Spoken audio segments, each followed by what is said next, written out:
الحمد لله ثم الحمد لله نحمده ونستعينه ونستغفره ونتوب إليه ونعوذ بالله من شرور أنفسنا ومن سيئات أعمالنا من يهد الله فهو المهتد ومن يضلل فلن تجد له وليا مرشدا وأشهد أن لا إله إلا الله وحده لا شريك له وأشهد أن سيدنا وحبيبنا ومولانا محمدا عبده ورسوله أما بعد أعوذ بالله من الشيطان الرجيم يا أيها الذين آمنوا اتقوا الله وقولوا قولا سديدا يصلح لكم أعمالكم ويغفر لكم ذنوبكم ومن يطع الله ورسوله فقد فاز فوزا عظيما. All praise is due to Allah, and after that all praise is due to Allah. We thank Him, we seek help from Him, we ask guidance in Him, and we seek forgiveness in Him from our own evils and from our own bad deeds.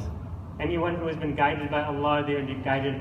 And anyone who has been misguided by Allah, you will never find a guardian to guide them. I bear witness. I bear witness that there is no deity worthy of worship except for Allah, the only one, without partner. And I bear witness that Muhammad ﷺ is His servant and His messenger. To proceed forward. As we come to the end of 2015, the beginning of 2016, it's a good time for us to be able to reflect upon everything's happened in the past year on an individual basis, whether it be at work, even on a spiritual basis, what have you been able to accomplish and those type of things. And on a societal level, there's been very, very tough times for Malaysia in the past couple of years. Maybe 2 years ago, you had the Malaysian Airlines disasters, oil commodity prices going down, the implementation of GST. A lot of people are facing a lot of hardship. And now, also this year, there's been announcements of maybe some layoffs in different companies and those type of things. And so as we're beginning this new year, I know many people are hopeful about what is going to happen in the following year. And this is part of our fitrah, that whenever something turns over, whenever something new begins to happen, we are very hopeful of whatever it is that's going to happen in the future, because we have hope in Allah subhanahu wa ta'ala. But as also what happens in every single new year or a new beginning is that you get bombarded with articles about goal setting, about how do you plan for the goals, how do you set those goals, how do you make goals, how do you accomplish them, and what happens if you fail. So all of those things are constantly bombarded with, because now is the times that most people in the Gregorian New Year calendar will be setting their New Year's resolutions. And for the vast majority of people, those New Year's resolutions only last maybe a couple of days, if that maybe weeks, but very few of them actually in reality end up fulfilling all of those goals. So all of these things are happening. So I thought what I'd do today is not to come up with a list of goals that I would like to accomplish in my whole entire year, but actually just come up with one that we can share together. So one goal that we could actually, in 2016, we could maybe adopt within our lives, and we'd be able to say that we were able to fulfill this. So it's not a very big challenge, and I pray to Allah subhanahu wa ta'ala that He helps me to be able to accomplish it along with yourselves. And that one goal that I have set for myself is that I want to be a better steward of my financial affairs. A better steward of my financial affairs. Now this is something where it's a very, very all-encompassing kind of thing, but I'll try to explain this in the next, maybe this one and a couple of khutbas onwards, try to explain exactly what I mean by this. And this is important in the life of a Muslim, and we shouldn't shy away from seeking the bounties that Allah subhanahu wa ta'ala has provided for us. And that's something we always have to keep in mind, is that whatever we have in this life is from Allah subhanahu wa ta'ala. In fact, in Surah Al-Jum'ah, right, when Allah subhanahu wa ta'ala tells people to be able to come, to leave your businesses and answer the call to prayer, He says that to answer the call to prayer, He actually follows this up with an ayah in the Quran, which I think many people tend to forget about. When He says, Allah subhanahu wa ta'ala says, فَإِذَا قُضِيَتِ الصَّلَاةِ فَانْتَشِرُوا فِي الْأَرْضِ. After that He says, and disperse land and seek the bounty of Allah. So after you finish your salah, spread out in the earth and seek the bounty of Allah subhanahu wa ta'ala. What that means is that traditionally, Friday was not a day off for Muslims.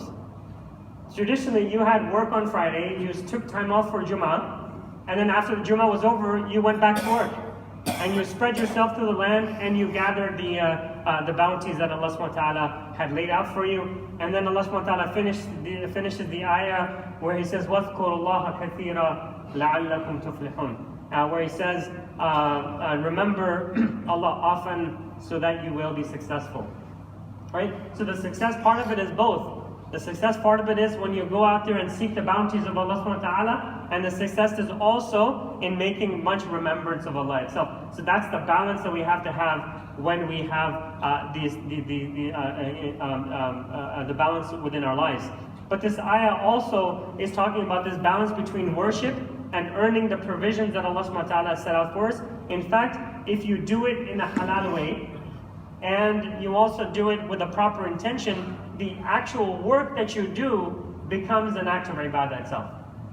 So not only are you doing the ibadah and you're doing the work, but if with the right intention and with the right, if you're earning a halal provision, then even the act of working itself, act of seeking the bounties of Allah, becomes something as an act of worship that we have. And maybe I'll spend in the next couple of khutbahs talking about different things. But one thing I wasn't going to do was talking about earning a halal provision. I mean, alhamdulillah, we're living in a Muslim country. I'm hoping, since we're giving the khutbah in an institute of Islamic banking and finance, that I don't have to talk in a khutbah about the importance of earning a halal provision. That's something that should be a given. So I'm not going to do that, but I am going to talk about, now once we've actually earned this money in a halal way, how do we spend it? Or how do we take care, how do we become good financial stewards that Allah subhanahu wa ta'ala has asked us to be able to do. So what I want to speak about today is in particular came about not only because we've come out of one of the biggest shopping seasons in the entire year, which obviously is the Christmas and the New Year's holidays that's there, but also because as you go through the malls in Malaysia, at least what I find, is that people are of the same state that they were probably, let's say, a year ago or 2 years ago. That means I don't find that people are struggling as you see in the economy. Now, I do this for a living, so I know people are hurting.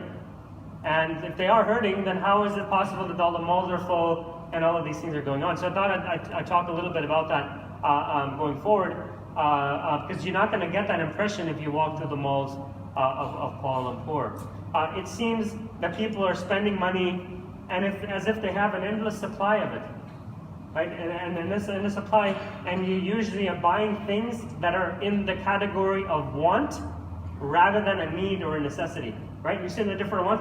A necessity is I have to put food on my table, so I have to go out there and spend money. A need would be, well, I have one clothing, but I might need another one just in case one of them goes bad, or I need to wash one, I have another one. That's a need. A want is something that's completely different. It's something that's completely, I don't want to say extravagant, but it's something that's a class above. It's not a need, it's not a necessity. It's something even beyond that that we have. And the mall scene sometimes reminds me, as I'm walking through there, of actually, Hollywood. I'll backtrack a little bit. So Hollywood is actually a very, very good judge of what's happening in the society. And one of the movies that came out that actually reminded me of this when I was walking through the malls just a couple of weeks ago, there was a movie that came off, and just the title itself, you don't have to watch the movie, just the title itself will tell you exactly what type of society we're living in. And that movie was called Confessions of a Shopaholic. Right? And that was enough for me to be able to know exactly what that movie was all about. And as I was watching the trailer, it actually reminded me of a story that's related about Umar ibn Khattab. So he was actually one time in the marketplace, he was walking with a companion, and every time they would be walking, everything that the companion wanted, he's like, oh, I like this, I should buy this. And oh, this is really nice, I should buy this too. And this one and that one, whatever it was that was there. And so finally, Umar ibn Khattab, being who he was, he became a little bit upset and he hit him on the head. And he said to him, is everything you like, you have to buy? أَكُلُّ مَا تَشْتَهِي تَشْتَرِي? Is it everything that you have, that you want or you desire, do you have to buy it? And that's the response that Umar gave. And as Muslims, we are not a people that only are after our desires or our extravagances. That's not what Allah subhanahu wa ta'ala created us for. In fact, in Imam Ghazali, in his book Khuluqul Muslim, he says, don't be a slave to your desires. You weren't created for that purpose. And then he mentions an ayah in the Quran in Surah Muhammad where Allah subhanahu wa ta'ala says in translation, he says, certainly Allah will admit those who believe and do righteous deeds to gardens underneath which rivers flow, while those who disbelieve and enjoy themselves and eat as cattle eat, and the fire will be their abode. Now here Allah subhanahu wa ta'ala is actually directly relating the people of extravagance, the people who enjoy themselves and all they're doing is eating and stuff like that, to an'am, which is cattle. Now you have to ask yourself, right? Allah subhanahu wa ta'ala keeps mentioning in the Quran, أَفَلَا تَفَكَّرُونَ, what? Don't you reflect on this? So let's reflect on this for a little while. Why is Allah subhanahu wa ta'ala relating the people who enjoy themselves to no limit, relating them to an'am, cattle? And the reason is because there are certain type of, like for example, a horse. If you set a horse and you put food in front of it, the horse actually doesn't have a mechanism to be able to turn itself off. He doesn't know when he's satiated. So that's why you have people, when you give a horse food, you have to take it away from it. Because if you don't, he'll literally keep eating until his stomach bursts and he dies. That's what a horse does. And so there are other cattle that actually do that also. They literally cannot stop themselves from eating. And so there's no mechanism within themselves to be able to stop. And because of that non-mechanism, they literally kill themselves by eating. Now we might know some people that way, right? That literally will get sick to the stomach, but they do not know how to stop. They'll get sick, they'll start throwing up, or they'll do something, they'll do anything, but they don't have a mechanism, or they've lost that mechanism to be able to say, enough is enough. Enough is enough. And so that's why Allah subhanahu wa ta'ala mentioned that. But being extravagant, I want to be very clear here, that being extravagant is different than enjoying the good things in this life. That's completely two different things. So when I speak about extravagance, I'm talking about being spendthrift, right? Overly, basically spending whatever you have. A person who just spends for the sake of an unmet desire, that's a spendthrift. And that desire is not for the purchase of whatever you're buying. Meaning I need something so I get it, I want something so I get it, or even it's a necessity, I have to have it.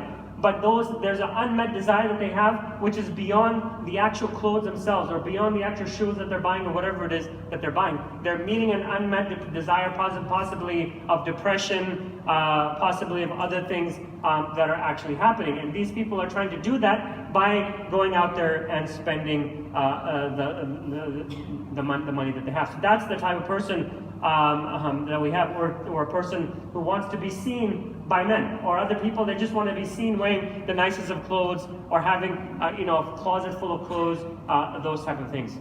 And so Allah subhanahu wa ta'ala mentions in the Quran, he says, indeed the spendthrift, right? Innal mubadhdhirina ikhwana shayateen. That's verily the spendthrift are the brothers of the devils.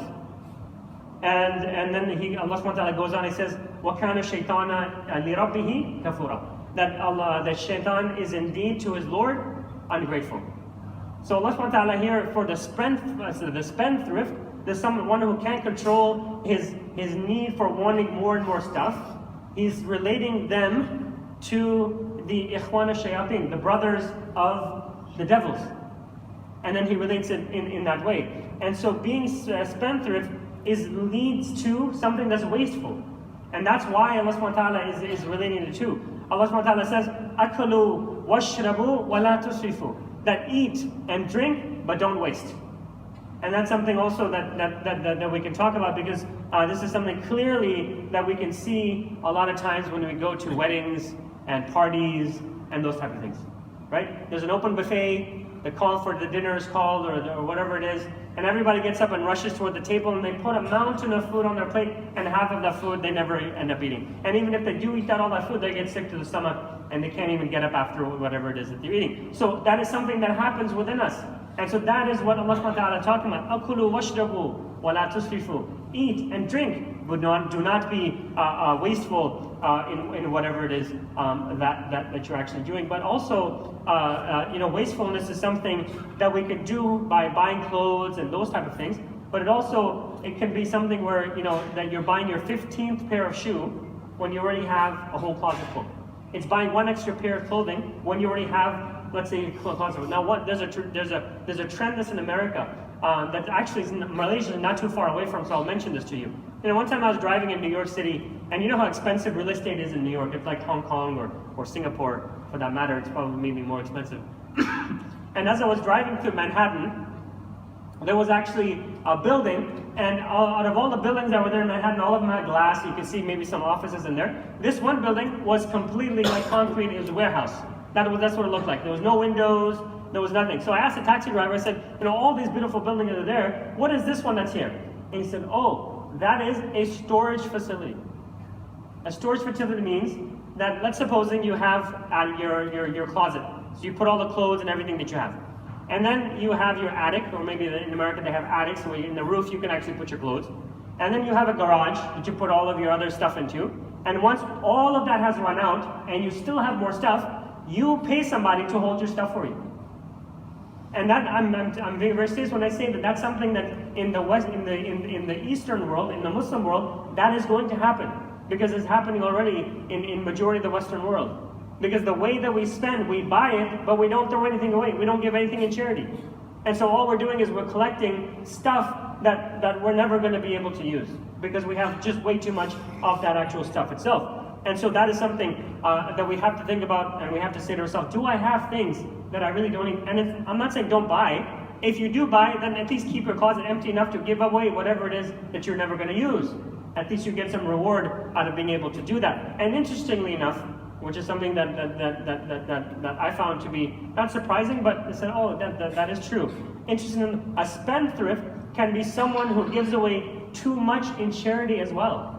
It's not only somebody who buys things.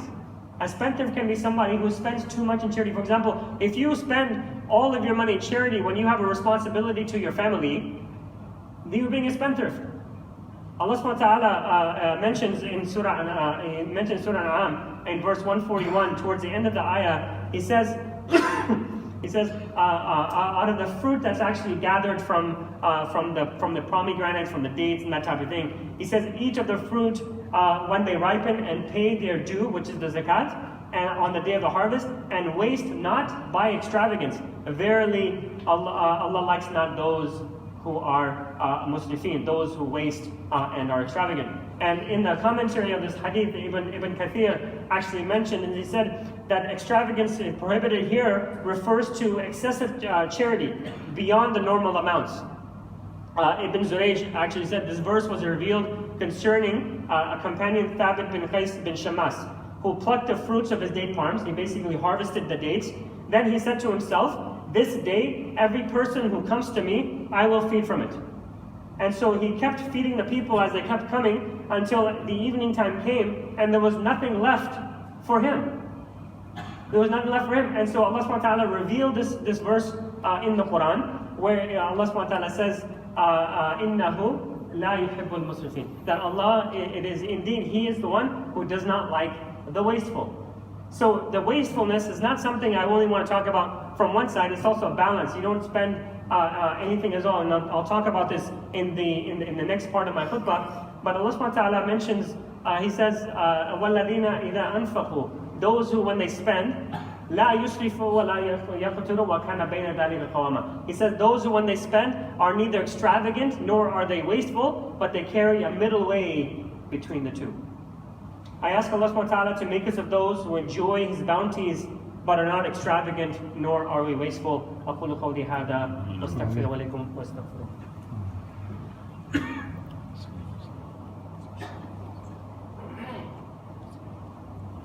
الحمد لله رب العالمين.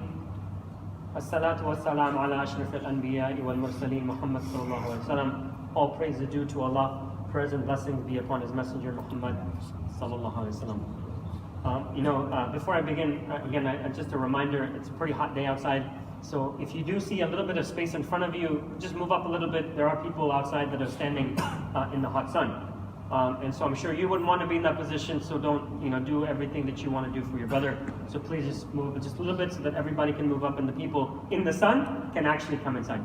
And there are some spaces up here if you can hear me in the back to be able to come in. Okay, so now we're talking about being spendthrift and extravagant. And so as we come into this new year of 2016, and you've been reading everywhere about how to set your goals, how to keep them, all of these different types of things, I wanted to basically spend a little bit of time on a very, very practical goal that all of us can implement, and that is that we can, within our own lives, to become better financial stewards of the amana, of the trust that Allah subhanahu wa ta'ala has given us, which is the bounties that we have. And the first step we need to take is to have a balance in our lives between spending in how we actually spend our money.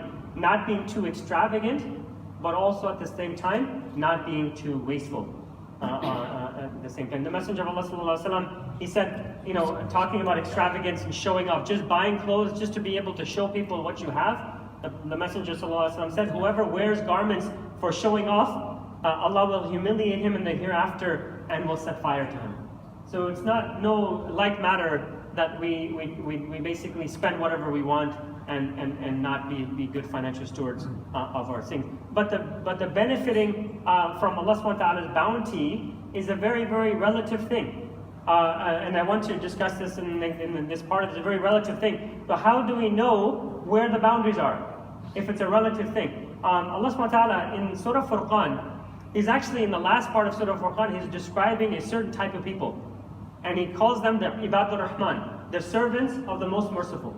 And one of the descriptions that he gives, as I mentioned in my earlier khutbah, he says about them, وَالَّذِينَ إِذَا أَنفَقُوا لَمْ يُسْرِفُوا وَلَمْ يَقْتُرُوا. That those who, when they spend, are neither extravagant nor are they miserly. وَكَانَ بَيْنَ ذَلِكَ قَوَامًا. But they carry a middle way between the two. Right? What is that middle way? What is that boundary that we have to have? But obviously that relative thing is, a middle way for me might not be the middle way for you. A middle way for a wealthy person that Allah subhanahu wa ta'ala is blessed with is not the same as a middle way for a poor person that Allah subhanahu wa ta'ala has blessed with. They're two different things that we have. And so we have to be able to do that. One of the things that is mentioned in Sahih Muslim, the Prophet in the Hadith, one of the things that the Prophet ﷺ says is that one of the things that is written for us in our wombs is our livelihood. Right? That's decided. No matter what happens, that already is decided for you. So, for example, it's guaranteed. So the rich person is not rich because he was born into a family of rich people, and he's not rich because he worked hard. He is rich because Allah subhanahu wa ta'ala decreed that for him. And a poor person is not poor because he's lazy or because he's in the situation that he's in. The poor person is poor because that's what Allah subhanahu wa ta'ala had decreed for him. This is an understanding that we have to have. And if we have this understanding that we know that Bill Gates would have been an $80 billion person, whether he became the founder of Microsoft or he ran a drug cartel in the jungles of South America, he would have been wealthy no matter what. He would have been worth 80 billion because that is what Allah subhanahu wa ta'ala had decreed for him. It's not only about the Muslims, it's about all of humankind. Allah subhanahu wa ta'ala not only takes care of us, but he takes care of the animals as well. The bird doesn't get in the morning and begin to plan the night before how they're going to get the rizq. Right? Allah subhanahu wa ta'ala provides that rizq for the birds, for the animals, and for ourselves. And all of the rizq that we have, the sustenance that we have, is already guaranteed. So our time should be spent by being content with what we have, not by seeking out more of it, because that seeking out more of it is Allah subhanahu wa ta'ala knows exactly how much we are going to have. So Allah subhanahu wa ta'ala has given us our livelihood. Let's call that richness. He's given us the richness that we have, but the wealth that we have is attained only by having reliance on Allah subhanahu wa ta'ala. Right? The richness Allah subhanahu wa ta'ala gives us, but the wealth is ours. And what does wealth actually mean? The Prophet ﷺ said in the hadith, riches does not mean having a great amount of property. Real wealth is self-contentment. Real wealth is being content with whatever you have. That is what wealth is. And that is something that we have to strive towards. One of the reasons why I mentioned this, I was flipping through Facebook the other day, and that's why I wanted to talk about this khutbah. Dolce & Gabbana, which is a very famous brand, I'm sure you've heard of it, they actually came out with an abaya and a hijab line of clothing. And they're obviously, because they're Dolce & Gabbana, they're very, very expensive. And so one of the comments that somebody wrote on there was, well, I hope people don't end up buying these things because and feel sorry if they do, because they should be spending the money on the poor people that are dying in the world. Now, brother and sister, I mean, that's not really fair to think about from that perspective. And the reason is because even during the time of the Prophet ﷺ, there were poor people, and yet you had people like Abdurrahman ibn Auf, right, who wore the best of clothing. And even when he came to Medina and he was getting married, the Prophet ﷺ recognized him getting married because he was wearing the best of itar and the best of clothes. So it's not, we have to get the reality right. It's not a matter of taking all of your money and just spending it on the poor people, because that I talked about that earlier. That Allah subhanahu wa ta'ala in the Quran mentions that that's not what you can be spendthrift by giving all of your money away as well. So it's not a matter of knowing that you can buy the expensive things. It's knowing where your limits are. It's knowing that you have a middle way and you have to follow that middle way. And it's not for me to tell you, because you know your risk that Allah subhanahu wa ta'ala has given you. It's not me to tell you this is your middle way, because it's relative. If I have a middle way that's different than yours, alhamdulillah. I have no place to judge whether or not that Armani suit or that Ferrari that you're driving is not your middle way or not. That is between you and Allah subhanahu wa ta'ala. And so in my first part of this 3-part khutbah that I want to talk about is this idea of being a middle way, not being overly extravagant, but at the same time not being miserly with the money that we have, but following a middle way between the two. Inshallah, in the next 2 khutbahs that I'm talking about financial stewardship, I'll talk about this very, very serious aspect in the Muslim life, which is called debt or dain. And then after that, the next khutbah, what I'll talk about is the idea of savings and why it's encouraged for us to be able to save our money for some later date in time. I ask Allah subhanahu wa ta'ala to be able to make us of those who listen and obey. Oh Allah, give us the good in this life, the good in the hereafter, and to protect us from the fire. رَبَّنَا آتِنَا فِي الدُّنْيَا حَسَنَةً وَفِي الْآخِرَةِ حَسَنَةً وَقِنَا عَذَابَ النَّارِ رَبَّنَا لَا تُؤَاخِذْنَا إِن نَّسِينَا أَوْ أَخْطَأْنَا رَبَّنَا وَلَا تَحْمِلْ عَلَيْنَا إِصْرًا كَمَا حَمَلْتَهُ عَلَى الَّذِينَ مِن قَبْلِنَا رَبَّنَا وَلَا تُحَمِّلْنَا مَا لَا طَاقَةَ لَنَا وَاعْفُ عَنَّا وَاغْفِرْ لَنَا وَارْحَمْنَا أَنْتَ مَوْلَانَا واعف عنا واغفر لنا وارحمنا أنت مولانا فانصرنا على القوم الكافرين. اللهم صل على محمد وعلى آل محمد كما صليت على إبراهيم وعلى آل إبراهيم في العالمين إنك حميد مجيد. اللهم بارك على محمد وعلى آل محمد كما باركت على إبراهيم وعلى آل إبراهيم في العالمين إنك حميد مجيد. وأقم الصلاة.